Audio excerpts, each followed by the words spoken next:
What's up, my dudes? My name's Ellie, and welcome back to part 2 of Starfield. Okay, we're gonna get onto this ship. Captain, I'll guide you as best I can. We're gonna get onto the ship. We've got Vasco. We just defeated all the pirates. I looted a bunch of stuff because I could. But here we go. Oh, this is so cool. Oh wow, we actually I'm so used to doing space stuff where you have to reload onto the ship. I like that you can actually just walk onto it. Captain, I assume you know how to fly a Class A starship. As Barrett likes to say, it's as easy as learning to ride a bike. I will attempt to boost the shields, just in case there are any difficulties. Probably a good idea.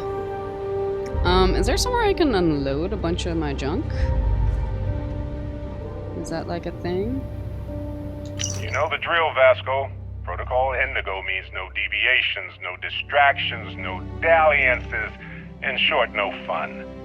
Unless, as strictly defined by Sarah, said deviations, distractions, and dalliances are completely necessary in getting this fine vessel, the Discovery-class Starship Frontier, back home in one piece.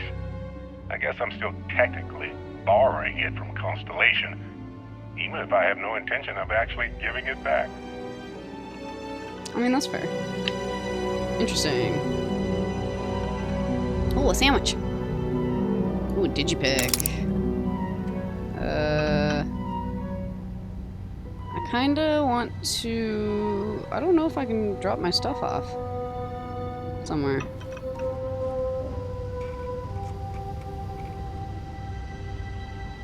Okay. Oh, Galley. Okay, what does that mean? Oh, interesting. Alien jerky, a strip of alien meat that's been dehydrated, salted, and flavored with mild teriyaki sauce. Sounds kind of gross. I don't think we can make that. I don't think we have any of that stuff. Interesting. Okay, so we can make food here. Okay. Oh, there's a grinder. Oh, cozy bed. More vacuum tape. Oh, I'd kill for some chunks right now. First stop when I get home. But I really need to get better about packing snacks for these long hauls. Some rhubarb boom pop. Maybe some cereal. Irvin always made the best trail mix. Added in little marshmallows for stars. I miss that. Aw. Okay, so there's some stuff here. Broken Constellation space helmet. That's cool. Okay. Do I have a storage unit somewhere? Hydraulic clamp. Okay. What's on this side? Navigation console. Whoa! That's cool. Oh, that's awesome. It shows you... Wow. That's really cool. I like that. I have no idea how to use that. Alright. Oh. Oh. So this is Freestar Collective faction. Okay. Then there's Nira, Podius, Deepala, Sumati, Magrath. Okay. Oh, hold exit. Alright, great. I was like, how do I get out of this thing? I just want cargo hold. I just want to dump off all the junk that I picked up, because I'm a hoarder. Research station. The research lab lets you discover new crafting recipes by completing research projects. Oh, now I feel like we should have gotten the research. Oh well. Each research project requires materials in order to make progress. The materials needed can range from raw minerals extracted from planets to organic substances extracted from alien creatures and plant life, to manufactured components that can be made at an industrial workbench. Okay. So pharmacology, food and drink, outpost development, equipment, and weaponry. It's kind of giving me Fallout 4 and space vibes. Which I'm not mad about. I love Fallout 4. It's one of the other things I have on this channel, but I think I've only posted like a couple videos. I've gotten pretty far. I've recorded a lot of it, but I haven't really gotten very far, and I'll probably end up doing the same thing with this.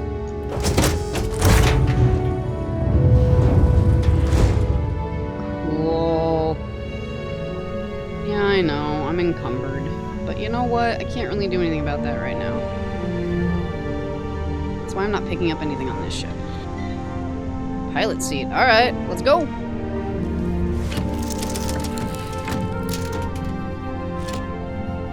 Shields ready. The rest is up to you. Hold Y to take off.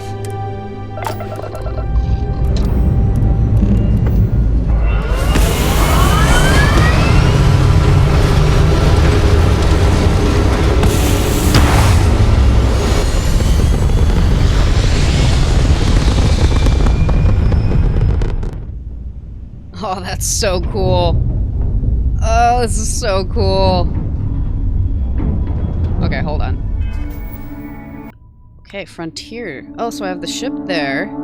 Starmap there. Stealth there. Inventory here. And missions here. So we just need to take off. Okay.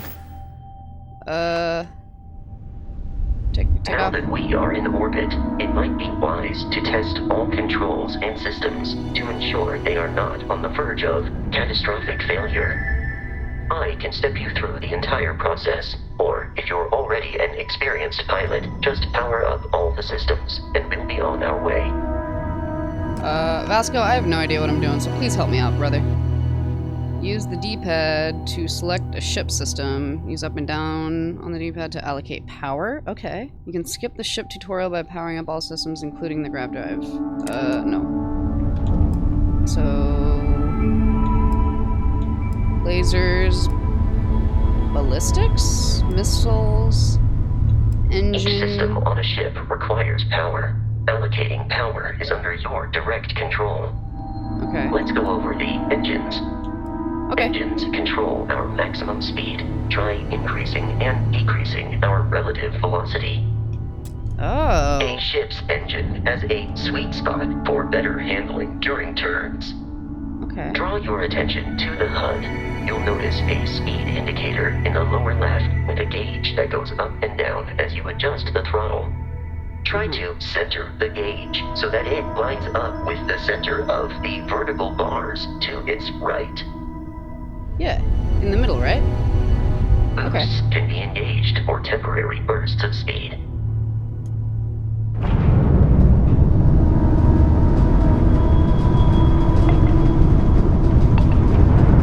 Oh, I have to manually stop it. Okay. Let's turn our attention to the shields. Try adjusting power to the shields. Notice more power increases their strength. Shields protect the ship from hull damage. Without a hull, they'll be vaporized. Shield health is displayed in the lower right. Hull damage is below it. Oh. I can't change the shields, but the shields are at the top. Okay. I don't know where we're going. I'm just going this way. You've proven an adequate pilot. Are you familiar with ship combat tactics? Oh, Because God. that's a Crimson Fleet ship bringing its weapons to bear. How do I shoot it? How do I shoot it? How do I shoot this thing? Press A to target We will it. need Okay. to disable their shields.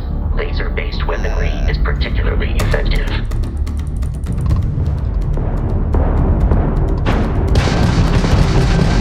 If you can keep the enemy ship centered on the HUD, we can lock in to fire a homing missile. Oh, it's easier said than done, my friend.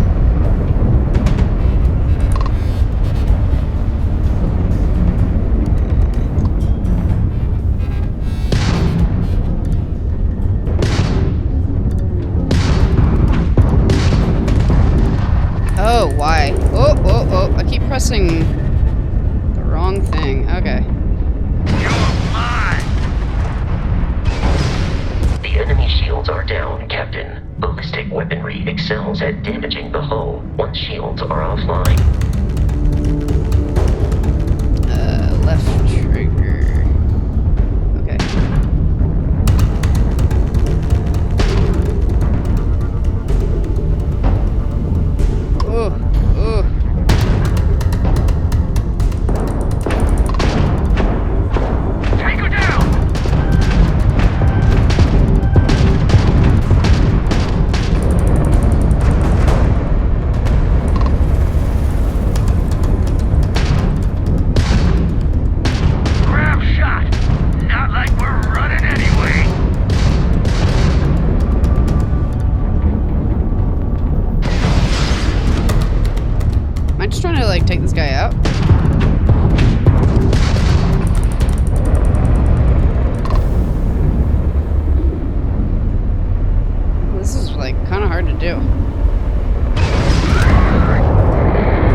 Surviving your first starship assault, Captain. Nice. We should search the wreckage for spare parts and other salvage.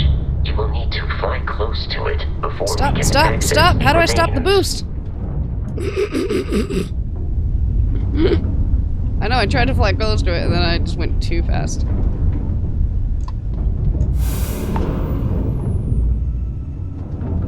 Woo. I may have hit it by mistake. Okay. Did I get it? Yeah? I got it, right? Oh god!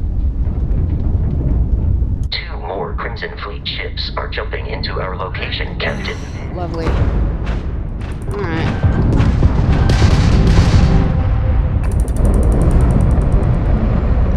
Okay. Well, this is the one I'm focused on right now. Woo! Is that one? Oh god! Just crashed right into the guy. Okay, hold on. Oh gosh. Oh gosh. Are you from that explorers group? Don't they teach you to fly? No. I mean, I don't really know how to fly in general. I'm not good at stuff like this. Great. How do I get him not locked on? Oh, I missed him.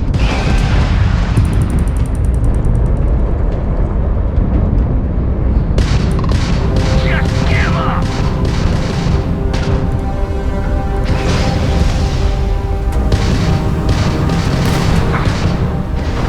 They got the gram drive! Good. Let me get this other guy. Where is this other guy? There he is. Oh, I missed him.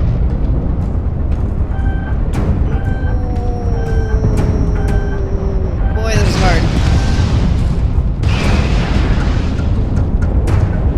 This guy's almost down. Let's see if I can get this guy to go. Had it done! Not yet.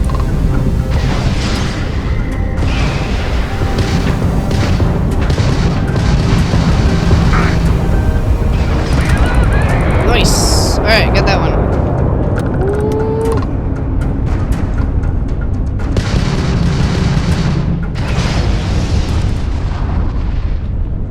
Okay, so it seems like I gotta wait.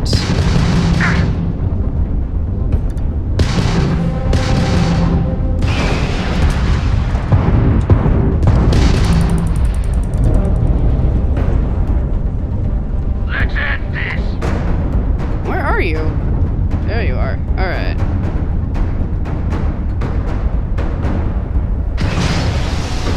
No.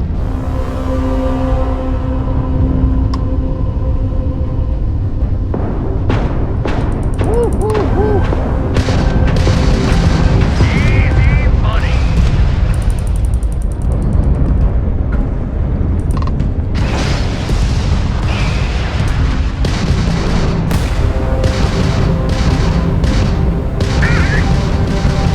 Gram drive's out! The amount of Crimson Fleet hostility has been far more than anticipated. At this rate, the odds of continual assault from their ships are high enough to jeopardize our mission. In short, they are after the frontier and will not stop. Lovely. We'll need to deal with the local Crimson Fleet captain. A recent scan indicates an abandoned facility on the nearby moon of Crete, a perfect staging area for pirates. Okay. Oh, I wanted to get the loot from the other guy, but I don't know where he went. Okay, got all that loot. Oh wait. Is it this? I don't know which is telling me which. Okay. I thought this was gonna be a lot harder, but it's actually kind of... It's quite interactive. I'm not usually really good at spaceship fights and dogfights in space, because... yeah. I usually don't do very well at stuff like that. But this feels really interactive and easy to control. I didn't feel like I was really losing my bearings. I mean, this guy's real far away. The boost I'm still a little confused about. seems like it just kind of does what it's doing, and then you just go with it. But the fight wasn't too bad. Like, the fight I quite understood. It took me a minute to get the buttons. I'm not really used to stuff like that, but it wasn't too bad. I feel like this would be really fun in VR, but I'm not sure how it would work. Maybe I should look at the map. Alright, where am I supposed to be going right now?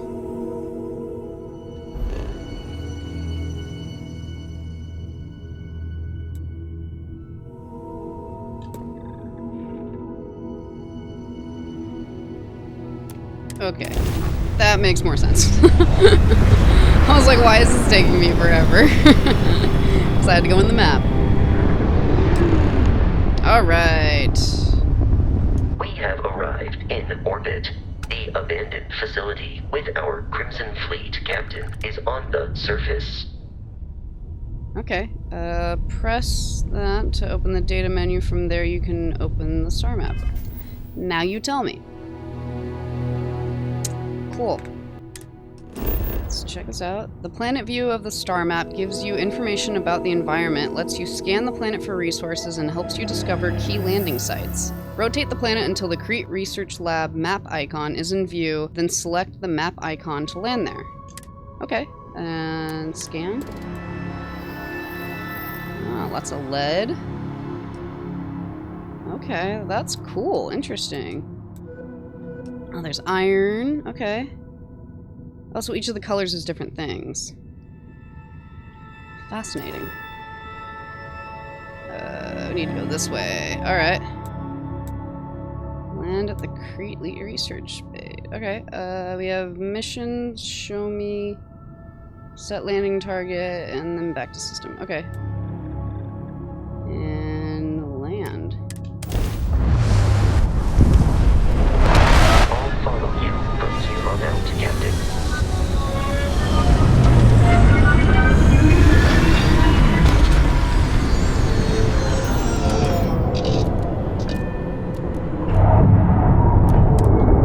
For some reason, this feels like a bad idea.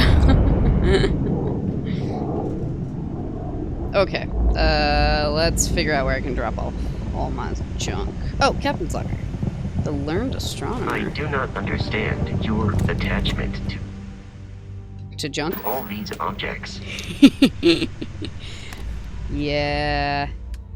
Okay, now we can drop stuff off. Alright. We have 7 cutters. Yeah. We don't need any of those.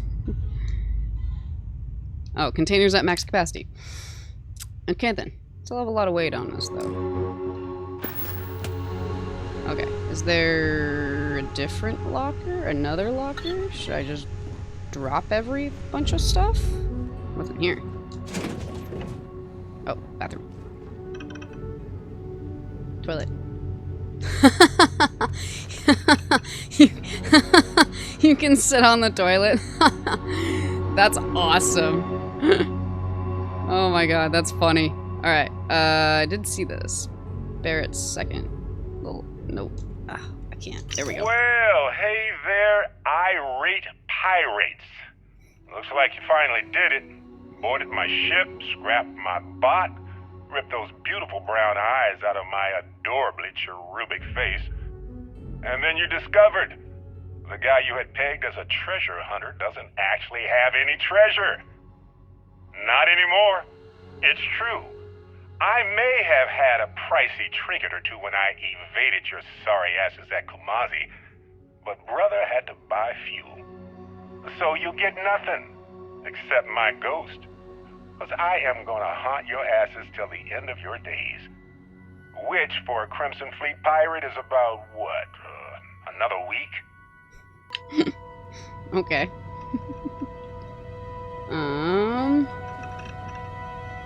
Okay, I might cut out me running around looking for somewhere else to store all my junk. Or, I'm just gonna go over here and open my inventory and drop it on the ground. Just like a billion weapons right there. Okay, so let's then come in here.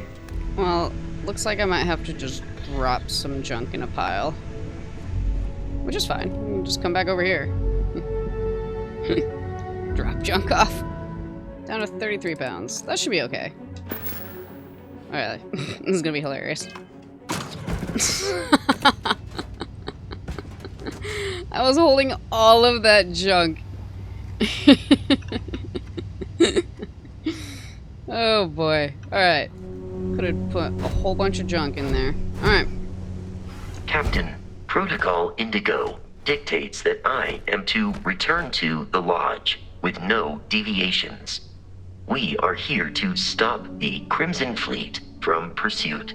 Nothing more. Well, if I had known you could hold gear, I would have done that, but why is Barrett trusting me with his ship? Barrett would say that billions of years ago, we were all one with the cosmos, so technically you have known each other forever. But the more practical answer is likely that he needs you. The number of known people who have been affected by the artifacts is now 2. Without your investment in Constellation's mission, he may never know more about the experience you both share. So he is showing you trust in order to gain your support. Interesting. Just who are you and Barrett? What's Constellation? Constellation is an explorers society founded over 50 years ago with the mission of seeking out the unknown. Members often engage in expeditions in small groups, typically 1 or 2 people, or, like Barrett and myself, 1 person and 1 robot. The membership is intentionally limited and small. Should you join Constellation yourself, you will be the 10th active member. Okay. Why is the Crimson Fleet captain after Barrett? I have often asked Barrett that same question at various times, and about various individuals that wanted to cause us harm.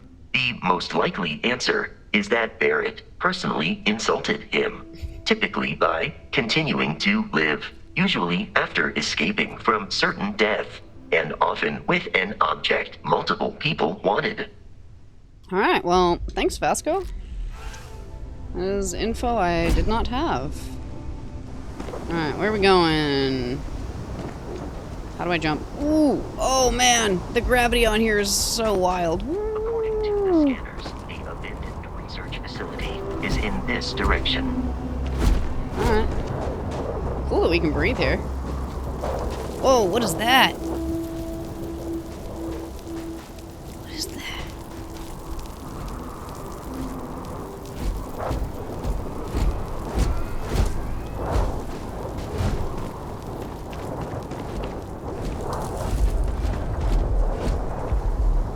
Okay. Where'd you go, Vasco? Over there? Alright, where are we going? This way?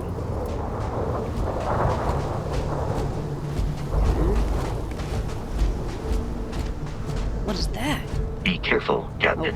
Alien creatures are often unpredictable.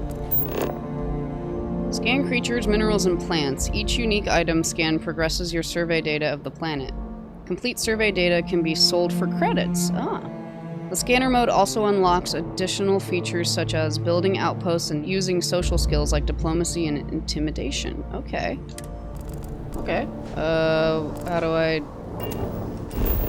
Oh, okay. Interesting. That's the front. That's our ship. That's the lab. That's unknown. That's unknown. Okay, there's some stuff here. Cool.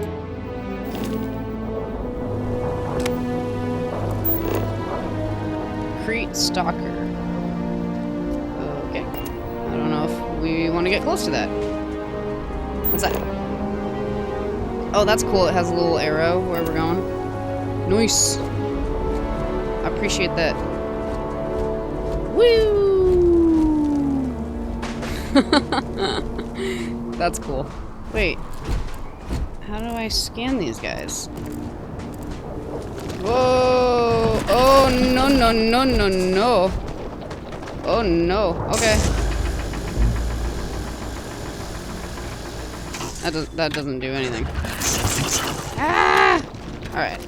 For now, I just kind of want to continue this. Okie dokie.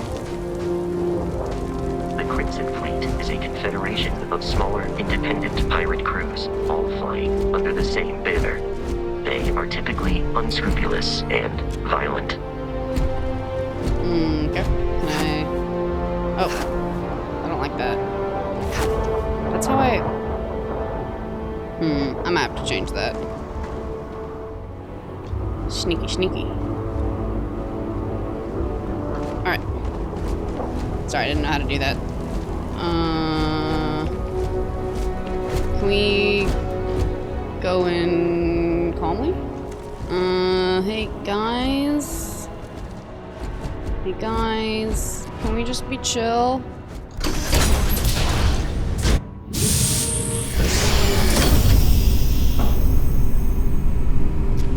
Okay. There's nobody here. I feel like something bad happened here. Omega, the last days. The following is the opening of Camille Flammarion's 1894 work Omega, The Last Days of the World, in which a comet is set to collide with the Earth in the 25th century, and people must come to terms with the end of the world and what that actually means.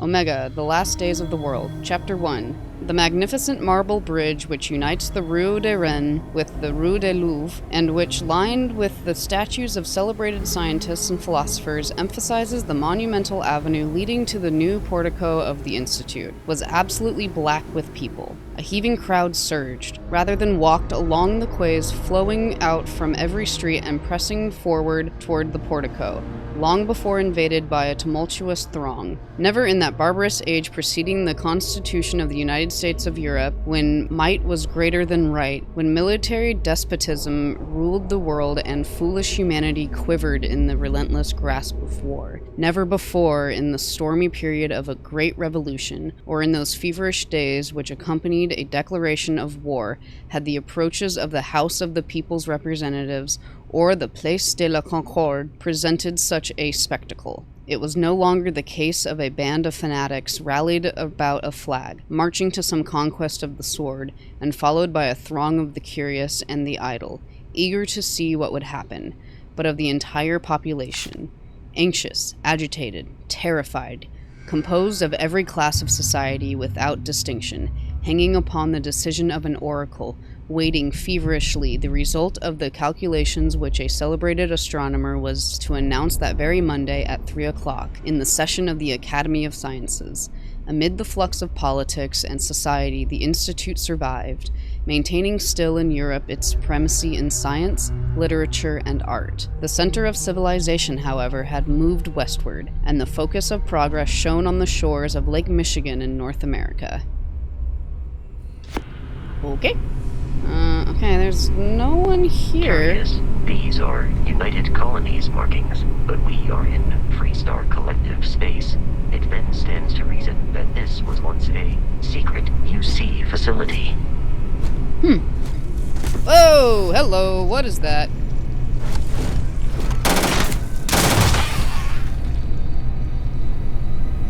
What the heck? Heat leech. Okay. Toxin. This does not bode well. Be quiet. Yeah, okay. Red Rover, come over.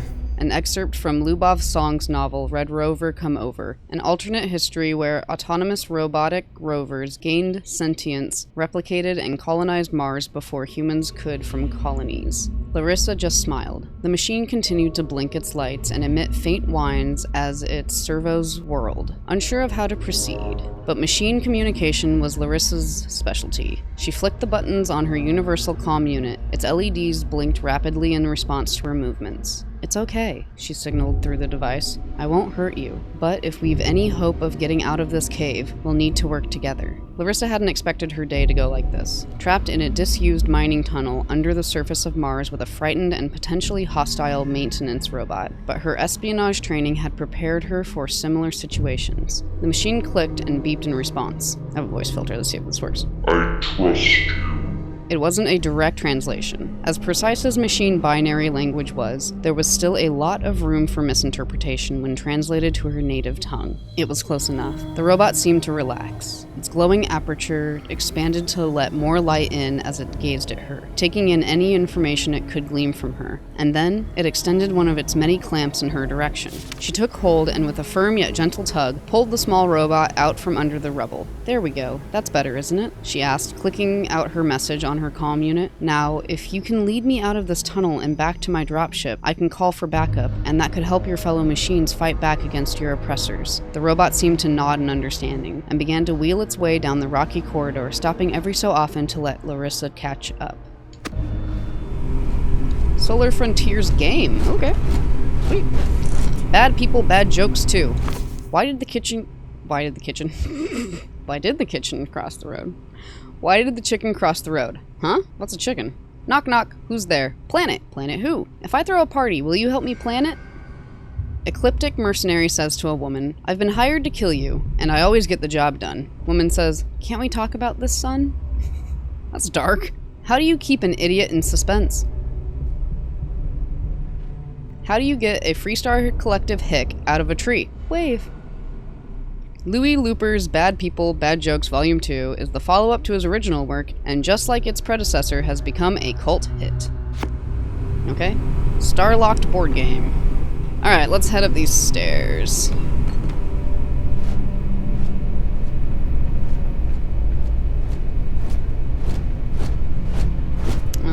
That's how we sneak.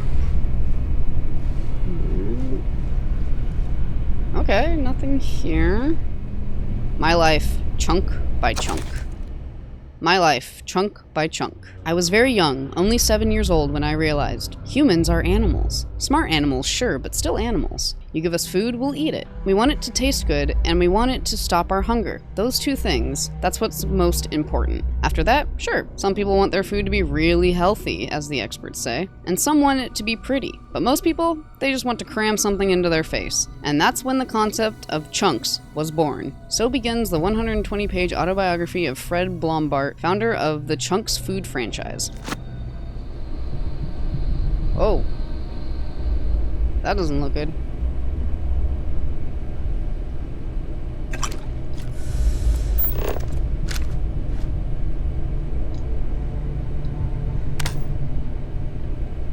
That's how I turn on my light. Oh my god. History of Xenobiology. The first several chapters of Lars Nilsson's work seems to focus primarily on the digestive system of alien herbivores. The dissection of Dr. Lord's latest find revealed a creature that was just as she suspected, based on its outward appearance, an evolution of the microscopic hydrothermal worm. But her research also suggested a species that evolved in distant stages, possibly growing significantly as it did. So the question now remains, which version of the creature did Lord dissect? And what maximum size could it possibly achieve? The subsequent passages deal with Nilsson's fascination with the predatory wildlife of some unnamed world.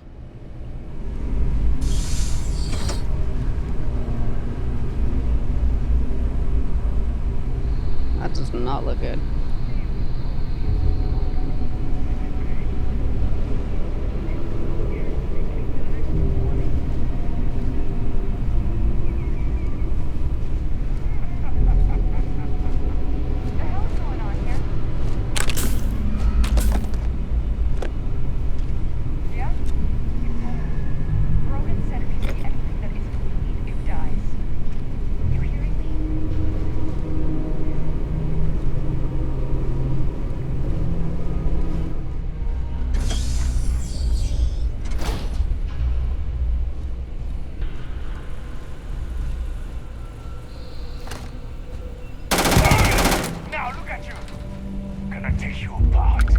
Whoa! Hello!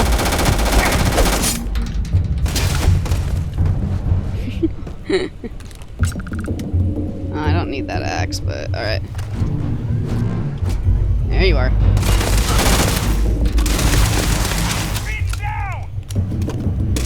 appear to be prioritizing our deaths over your own survival. Yeah.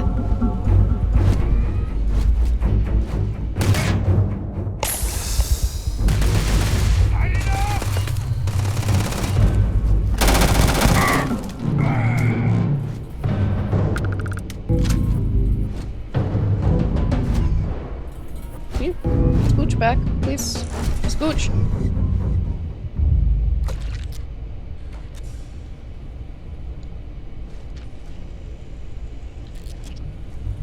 Okay, cool. I got those guys. So I guess we're just taking them out, which is, you know, that's fine with me. I mean, not in real life. In real life, I'd feel really bad about it. Hey, cards.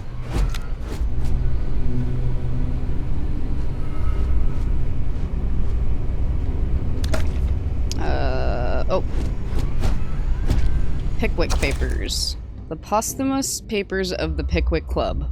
Ooh. Chapter 1. The Pickwickians. The first ray of light which illumines the gloom and converts into a dazzling brilliancy that obscurity in which the earlier history of the public career of the immortal Pickwick would appear to be involved, is derived from the perusal of the following entry in the Transactions of the Pickwick Club, which the editor of these papers feels the highest pleasure in laying before his readers, as a proof of the careful attention, indefatigable assiduity, and nice discrimination with which his search among the multifarious documents confided to him has been conducted. Wow. Charles Dickens' first book. Oh, that explains that explains a lot of it. Charles Dickens' first book about a man who establishes a society whose goal it is to travel and research human life became a phenomenon that established the author as one of the best of his day. Huh, that's cool.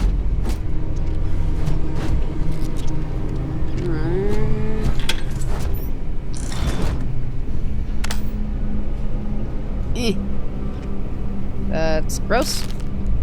Antibiotics on a toilet.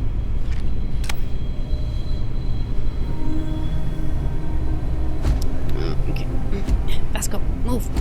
Out of the way. Alright, let's be sneaky again.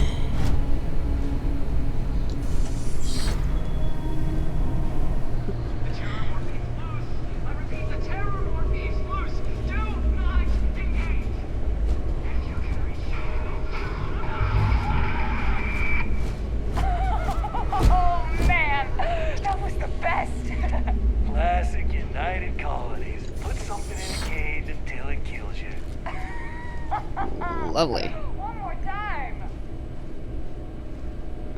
That does not sound like a good time. Ooh, hello. Are we gonna get to hack something? Caseless shotgun shell. Alright. Full food spice. Ugh. Let's do it. Oh, it's just open. Okay. I was like all prepared to hack something. Okay, new beginnings. New beginnings. HAYDEN Wynn, personal journal, January 13, 2306. I can't believe it. I got the posting. The United Colonies Xeno Warfare Division is now official. I can't even imagine the amount of red tape they had to cut through at MAST, but it's long overdue, and I get to be a part of it from the ground up. My official title will be Associate Xenobiology Technician, and I ship out in 3 days. Amanda is upset, but I assured her I'll have plenty of leave and will be back in New Atlantis all the time. I'm still not sure where I'm going. Definitely somewhere in United Colonies space. Guess I'll find out when I get there. Okay. Candidate 1, February 6, 2306. We got our first extraterrestrial candidate today, what appeared to be an alien form of Lequag venusta, essentially a giant spider. Ew, I don't like spiders. Michelson, in full protective gear, attempted to attach the Neural Control Interface, NCI. Our security detail is still trying to remove him from the cocoon, and we had no choice but to put down the creature. Ooh. A minor setback. None of us expected success on the first try. I heard Dr. Paulson tell the others that a detachment of United Colonies Marines is scheduled to deliver another creature next Thursday. Ashta specimen. May 5th, 2306. I'm not sure how they managed it, but the UC Marines actually managed to bring us an Ashta. It's not that the Ashta is a terrifying beast and natural predator, those are both exceptional and wonderful qualities and essential to the work we're doing here. It's that the Ashta is native to the planet Aquila in the Cheyenne system. Aquila, home to Aquila City, capital of the Free Star Collective. Leave it to a group of ground pounders to grab a candidate right from the enemy's backyard. Though it does beg the question, have Free Star Collective scientists managed to weaponize their greatest natural predator? If so, our timetable just got accelerated. Trial failure. May 7, 2306. Any fears that our Freestar Collective counterparts have managed to weaponize the Ashta have been completely dispelled. After the Michelson debacle, we determined the NCI should only be attached under full sedation, so that wasn't an issue. The problem started immediately afterward. The Ashta proved incredibly resistant to synchronization, and we never achieved control fidelity beyond 47%. Dr. Chin's arm was nearly ripped off 5 minutes into the first trial. In short, the Ashta simply can't be controlled. If not by us, then certainly not by the Freestar Collective. Dr. Paulson has been in touch with Colonel Kasarov. Looks like the Marines will have another species collected and dropped off by this time next week. More disappointment. May 12, 2306. Another creature, another failure. No fault of the UC ground pounders. We wanted a predator, and they delivered. These things were so alien. Paulson had a difficult time deciding on a designation. Opted for Reptens venenum. Shame we couldn't properly sync the NCI. These things would have been spectacular, especially the poison. Lovely. New specimens. July 6, 2306. Marines dropped another few specimens off this morning. Totally unscheduled. Best way to describe them? They're arthropods. The alien equivalent of Homerus gammarus. Basically, giant space lobsters. Very promising giant space lobsters. I'm not entirely sure where the UC grunts found these particular test subjects. Some godforsaken backwater rock, I imagine. But the third or fourth unsuccessful trial, I stopped asking. None of those earlier species could be controlled with any reliability. As noted in my earlier logs, their natural aggressiveness made them effective weapons, but a bullet is less than useless if the gun keeps turning itself on the shooter. But these new creatures possess a perfect natural disposition, non-aggressive, even docile, yet capable of defending themselves with deadly efficiency when threatened. And when they do go on the attack, they're terrifying. So we'll see. Relocation, August 1st, 2306. We're moving, packing up shop and transitioning the entire operation. It's happened so fast, my head is spinning. The work on the arthropods has been so successful, we're actually relocating to their homeworld. We'll have an unlimited supply of creatures for the Xeno Warfare Division. I've been named Senior Xenobiologist. That means I'll be running the entire facility. My first instinct was to tell Amanda. I'm still not used to her not being there. I'll give Michelson credit. The guy really went to bat for me. He let the masked brass know that it was my work tuning the neural control interface that was instrumental in controlling the arthropod. I guess Paulson is being forced to retire. Good riddance. Okay, dude. A little, egotistical there. Stress reduction procedure banghead here. Oh no! Someone actually did that a little too much. Ooh, a safe? Okay, first safe. Fill in all open slots in every layer to open the lock. Select a key and rotate it until it lines up with the gaps in the security layer. Slot the key to fill the gaps. Each key can only be used once. Okay, that one there. Okay, that one works inside.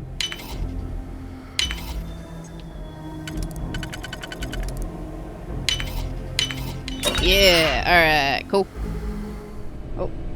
David Copperfield, Chapter 1. I am born. Whether I shall turn out to be the hero of my own life, or whether that station will be held by anybody else, these pages must show. To begin my life with the beginning of my life, I record that I was born, as I have been informed and believe, on a Friday at 12 o'clock at night. It was remarked that the clock began to strike, and I began to cry simultaneously. First published as a serial from 1849 to 1850, Charles Dickens' David Copperfield tells the tale of a grown man looking back on his own life and all the events that shaped him. Frankenstein. To Mrs. Saville, England. St. Petersburg, December 11th, 17-something. You will rejoice to hear that no disaster has accompanied the commencement of an enterprise which you have regarded with such evil forebodings. I arrived here yesterday, and my first task is to assure my dear sister of my welfare and increasing confidence in the success of my undertaking. Mary Wollstonecraft, Shelley's. I didn't know that was her middle name. 1818 foundational science fiction work continues on recounting the tale of Dr. Victor Frankenstein and his creation. Can I steal that thing? The Comet. While W.E.B. Du Bois is famous as a writer, civil rights activist, and Scientologist, and sociologist, among other things, it is not widely known that he also penned a science fiction short story. The following is an excerpt from The Comet, written in 1920. Low on the horizon lay a long white star mystic, wonderful, and from it fled upward to the pole, like some one bridal veil, a pale wide sheet of flame that lighted all the world and dimmed the stars. In fascinated silence, the man gazed at the heavens and dropped his rockets to the floor. Memories of memories stirred to life in the dead recesses of his mind. The shackles seemed to rattle and fall from his soul. Up from the crass and crushing and cringing of his caste leapt the lone majesty of kings long dead. He arose within the shadows, tall, straight, and stern, with power in his eyes and ghostly scepters hovering to his grasp.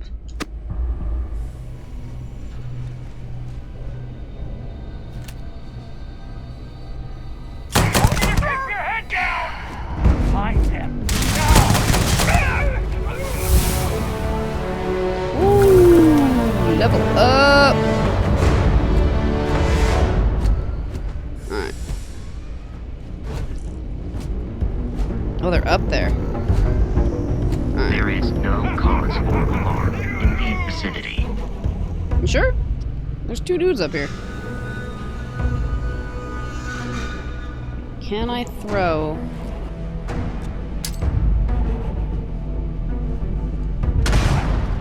They were right here. Come out! Where are you all? Where are you? How do I get up there? That's the other question. There you are. Oh no! Where are you? Oh, there you are. Alright. Now I see you. I believe the enemy is nearby. Yeah, I know. Ah, here it is. I like this gun. Vasco, get out of the way, bruh. Dude. Alright, hold on. I need to figure out how to get up there. There it is. Alright, here we go. Ah!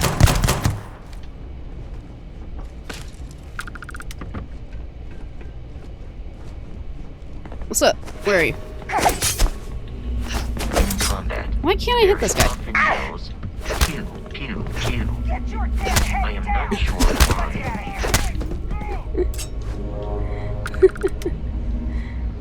The enemy Her down! searching. Peace is no longer a viable option.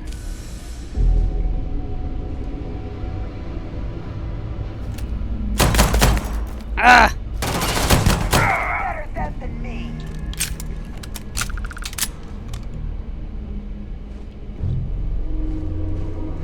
You're mine.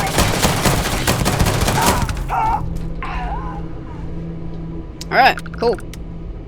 Let's look it.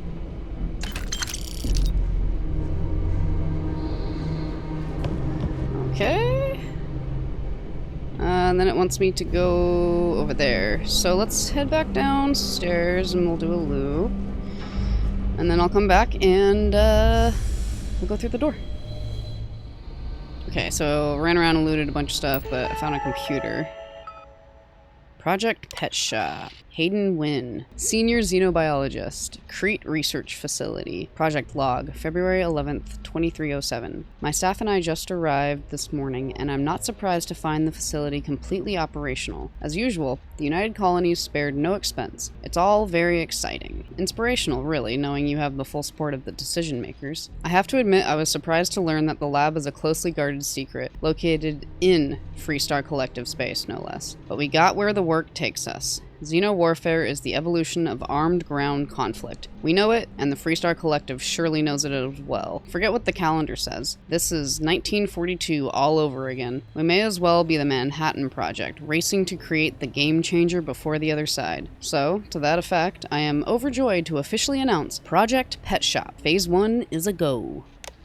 I mean, it's a nice name, but I don't really think the connotations are good. Arthropods. March 3rd, 2307. The arthropods are, in a word, incredible. Calm, easy to work with, and they even allow themselves to be fitted with the NCIs without much trouble. Synchronization has thus far been nearly instantaneous, and their control fidelity has remained in the 95 to 97% range. They've passed all environmental survivability tests as well. Hot, cold, low or no oxygen. I'm pretty sure these things could operate effectively in any environment. Most promising is how well they've already integrated with the Red Devils who've joined us for a period of extended training. After all, they'll be leading the creatures into combat, so it's critical they establish a war bond.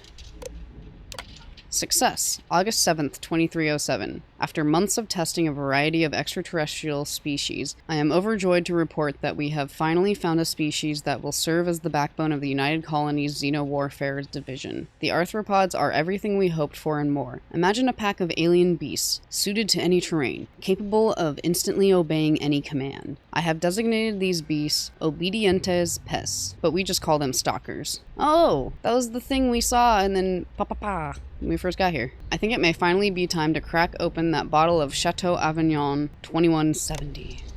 So fancy. The Red Devils, August 12th, 2307. The Red Devils' progress with the Stalkers has been nothing less than amazing. Now I see why they're so highly regarded in UC military circles. None of the rah-rah BS you see with the regular grunts. These are focused professionals. After another week of training here in the pet shop, I'm confident they'll be ready for a live test in the field. Michelson suggests I contact Colonel Kasarov and find out where his Marines grabbed that spider from the early trials. He wants his comeuppance, but then it would make for a good trial. Jeez. So they had something down here, and it broke free. I mean, there's big ol' scratches right there. That's all busted open. And then, I mean, there's blood everywhere. And then when we come up here, there's these guys in the tanks. There's a guy.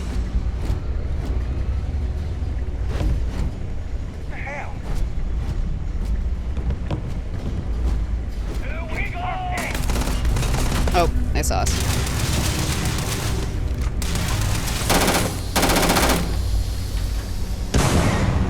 Ooh, hello. Hey for that! No wasn't! Go back!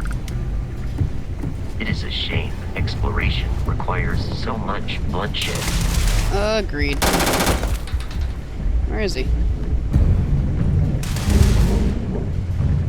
Where are you? I'm gonna get you. I do not feel pain, but I hear it is terrible. Where is he? Oh, there he is. Alright. Oh, that's not good. Alright, we got one more. He's upstairs. Or no, he's in here. Another guy in here? Oh, there he is. Okay. You okay? You good?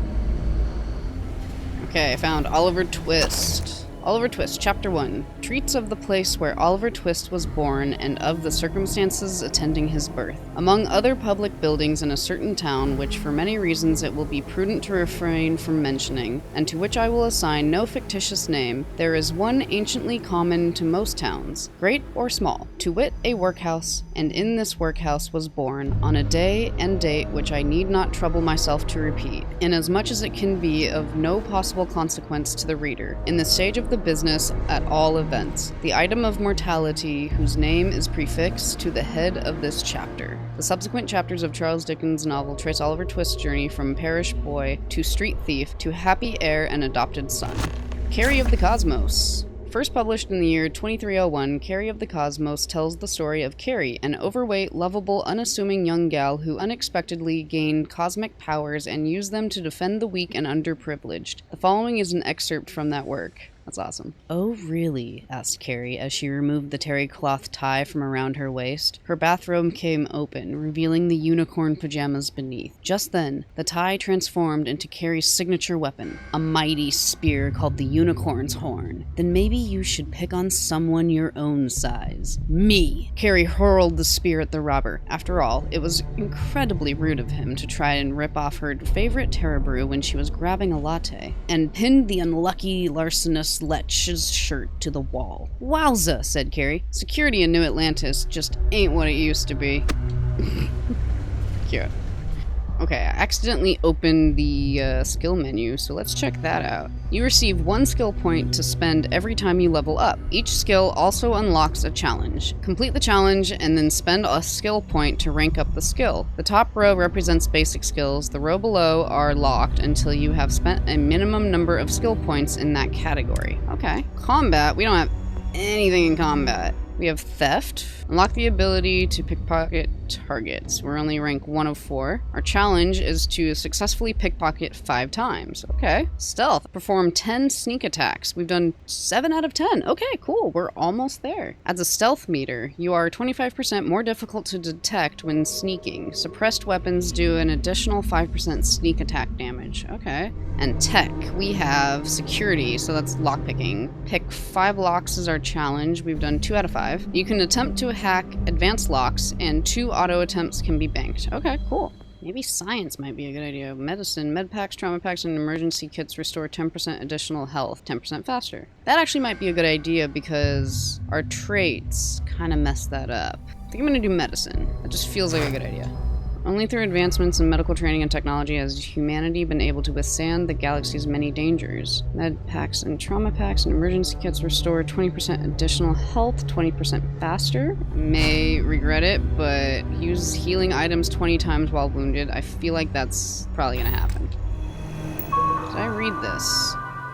We did not read this. Alright, HAYDEN Wynn's terminal. War. HAYDEN Wynn, senior xenobiologist. January 5th, 2308. We are at war. By establishing the colony of Vesta, the Freestar Collective have forced the UC's hand. The unmitigated gall, thinking they could establish control over a 4th star system? Such a flagrant violation of the Treaty of Narion. Our diplomats tried to resolve this peacefully, but the Council of Governors wouldn't listen to reason. Apparently they claimed that Vesta was not a colony, but rather just an insignificant farming outpost. Nice try. Isn't that what they're doing? By all accounts, the Red Devils and Stalkers worked in perfect unison, and the results were everything we could have hoped for. No Red Devil or Stalker casualties. Vesta's defenders were apparently taken by complete surprise, which greatly contributed to their fatality rate, 93%. This is a great day for the Red Devils, a great day for the United Colonies, and a great day for xeno-warfare. No, it's not lost on me that this classified facility is actually located within Freestar Collective space. So goes the great game. Yeah, it's a little hypocritical of you there, buddy. Phase 2, April 5th, 2308. It's finally time. After a number of successful missions with the Red Devils, the Stalkers have proven to be exactly the weapons we had hoped for. So, it's time to expand our operations. MAST has finally approved the next stage of this facility's operations. Project Pet Shop Phase 2 will now commence. Stalkers. April 18th, 2308. We've officially stopped work on the Stalkers. There are enough creatures in the field to serve the Red Devils who haven't been here to train in over a year. If they need more, we can easily gather some from the planet and fit them with NCIs. But from this point on, our focus is Phase 2. Heat leeches. May 1st, 2308. Throughout the settled systems, from civilized worlds to backwater bush towns, pilots have had to deal with the nuisance known commonly as the heat leech. I had my own unpleasant experience 4 years ago at the New Atlantis spaceport. My transport was delayed while the deck crew removed a few of these filthy little things from the aft thrusters. They're attracted to heat, feed off of it through some endothermic process, so thrusters are the perfect place for them to hide. They can take a full afterburner burst with no ill effects. No ill effects on the heart leeches, that is. A shift with an infestation can generally expect a 3 to 5% drop in thruster efficiency. Working with the heart leeches has been interesting, if not entirely satisfying. We have 11 of them in the lab, and by all accounts they're completely innocuous, save for their heat siphoning properties. But what if there were a way to weaponize them? perhaps artificially enhance their heat siphoning to completely and instantly disable a ship, or even better, to somehow reverse the process so that they transfer their own heat into a ship, someday. Today, I fear we lack the means to do either. I don't know, man. This kind of feels like animal abuse, and I'm not about that. Dr. Wynn, emergency slate. It's loose. The terramorph is loose. We can't stop it. When we tried to sync with the neural control interface, it just completely flipped out. Broke through its containment chamber like it was made out of paper. It killed Michelson, Cobb, and Sumatri in all of 1 minute. I'm not even sure where it is now. It took off deeper into the facility. A security detail went in after it, but good friggin' luck. When I know it's safe, I'm going to make a run for the comm relay. Try to call in the cavalry.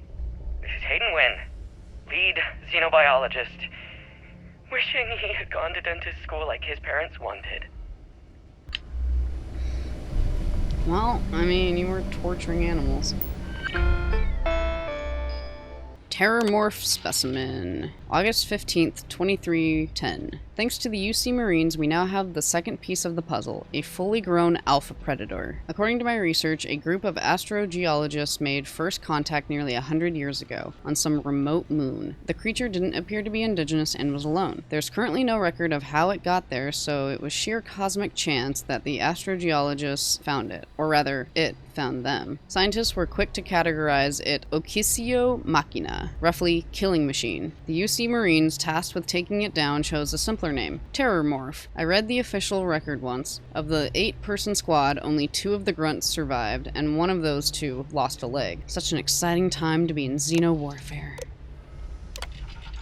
NCI fitting today, August 20th, 2310. Today we fit the Terramorph with the NCI. If our experience when the grunts first dropped off the creature is any indication, our sedation window will be around 15 minutes. We'd better make them count.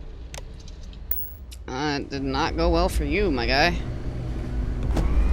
I'm detecting a safe nearby. We could make use of whatever is inside, provided you had some digipics and a disregard for personal property rights. I do, and I do. Vasco, if you want me to open the safe, you gotta get out of the way.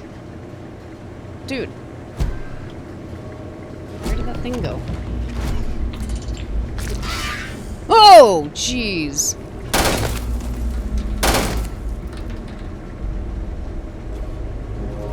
Is it inside him? Where is it? Where's that nasty little bugger? Jeez, my god. Okay, well. We're dead. We're all dead. The comms relay has been trashed. The whole room is trashed. We can't call for help. I can hear the Terramorph roaring somewhere. And more people screaming. God. That's not good. Alright, well. Let's keep going.